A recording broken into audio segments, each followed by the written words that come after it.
మంచి మనోజ్ మంచి యాక్టర్ అండి. మోహన్ బాబు కుమారుడు అతను. అసలు మిరాయి మూవీలో చూడండి, మంచు మనోజ్ యాక్టింగ్ మామూలుగా ఉంది, ట్రబుల్ గా ఉంటది. నాకు మిరాయి మెయిన్ టీజర్ లో బాగా నచ్చింది ఏంటన్నా, కార్తీక్ గమ్మనేని ఆయన పేరు ఉంది, చాలా బాగా చేశాడు అన్న. దీనిలో ఏంటంటే విలన్ గా మన మంచు మనోజ్ అన్న తన గెటప్ ఉంది భయ్య, ఊరమ్మ అంటే ఒక డైలాగ్ వాడారు, చిన్నప్పుడు నాకు ఇదే రాయితో నువ్వు కొట్టినావు కదా, ఇది నా టైం నిన్ను కొట్టా అని గురువు కొడతాడు అనమాట. సో ఇది అవునన్నా కాదన్నా మంచు మోహన్ బాబు కొడుతున్న డైలాగ్ అది. సో చాలా క్రేజ్ అనిపించింది.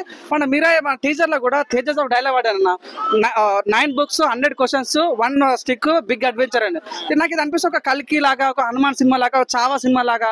సో ఏదో హిస్టారికల్ బ్యాక్గ్రౌండ్ కనిపించింది, చాలా క్రేజ్ అనిపించింది. 100% ఇది ఒక హిస్టారికల్ మూవీ. లాస్ట్ చూడన్నా ఒక ఎవరో గెటప్ వచ్చేదన్న, రాముడా హనుమంతుడు తెలియదు కానీ ఒక గెటప్ అయితే చాలా బాగా కాలు చూపించారు. ఆ గెటప్ ఏంది అనేది క్యూరియాసిటీ వెళ్ళింది. ఎందుకంటే కల్కి సినిమాలో మనం ఒక గెటప్ చూసాము, ఆ గెటప్ కోసం ఇప్పుడు ఎన్నో నావెల్స్ రాయటాలు కానీ ఎన్నో వికిపీడియా చూస్తున్నాం కాబట్టి ఆ గెటప్ ఎవరు అనేది క్యూరియాసిటీ నాకు కలిగింది. 100% మిరాయి. సో ఇది అయితే నాకు క్యూరియాసిటీ కలిగింది. నాకు 100% చెప్తాను, ఈ సినిమా మాత్రం మంచు మనోజ్ కలిసి వచ్చే ఛాన్స్ ఉంది. భైరవం సినిమా కొద్ది హిట్ అవ్వచ్చు కాకపోవచ్చు, ఇంకోటి థియేటర్లు బంద్ ఉంటారు కాబట్టి భైరవం హిట్ అవునా అవ్వకపోయినా కానీ మంచు మనోజ్ కి మిరాయి సినిమా ద్వారా మంచి హిట్ కొట్టాలి మనస్ఫూర్తి దొరికిన. తేజ సజ్జా కూడా, ఎందుకంటే హనుమాన్ సినిమా పెద్ద సినిమా తీసిన వ్యక్తి, ఇంకా వేరే లవ్ స్టోరీ తీస్తే కొద్దిగా తగ్గుతా రేంజ్, అదే మళ్ళీ అట్లాంటి సినిమా తీయడం అనేది చాలా ప్రెస్ అయ్యే ఛాన్స్ ఉంది. ఆ విషయం ఆల్ ది బెస్ట్, నిజంగా మంచి హిట్ సినిమా కొట్టాలని నేను మనస్ఫూర్తి కోరుకుంటున్నాను. మరి మిరాయి టీజర్ వచ్చిందిగా, ఎలా అనిపించింది? సూపర్ బ్రో, ఫ్యాంటాస్టిక్, అదిరిపోయింది మిరాయి మూవీ టీజర్. తేజ సజ్జా మటుకు ఎర్రగా తీశాడు.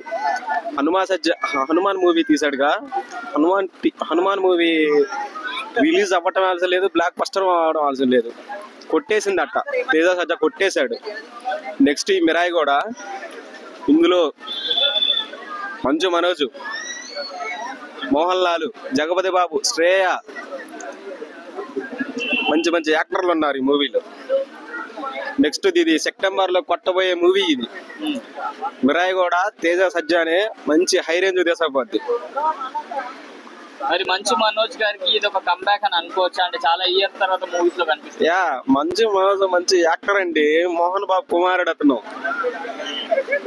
అసలు మిరాయి మూవీలో చూడండి, మంచు మనోజ్ యాక్టింగ్ మామూలుగా ఉంది, ట్రబుల్ గా ఉంటది. ఒక నెగిటివ్ రోల్ చేస్తున్నారు విలన్ గా, సో ఎలా అనిపిస్తుంది ఆయన యాక్టింగ్ క్యారెక్టర్? ఒకసారి టీజర్ చూడండి, టీజర్ చూసి మాట్లాడండి. Manchu Manoj the number 1 actor అతను. మోహన్ బాబు నుంచి మోహన్ బాబు అవుతాడు అతను కూడా ఇంకా. సో మిరాయి సెప్టెంబర్ లో బ్లాక్ బస్టర్ మూవీగా వస్తుంది. మీకు ఏం నచ్చింది ట్రైలర్ లో? మీకు ఏం నచ్చింది ట్రైలర్ లో? యాక్టింగ్ అయిన ఒక బాహుబలి లాగా, ఒక మొగధీరా లాగా థ్రిల్లింగ్ గా ఉంది టీజర్.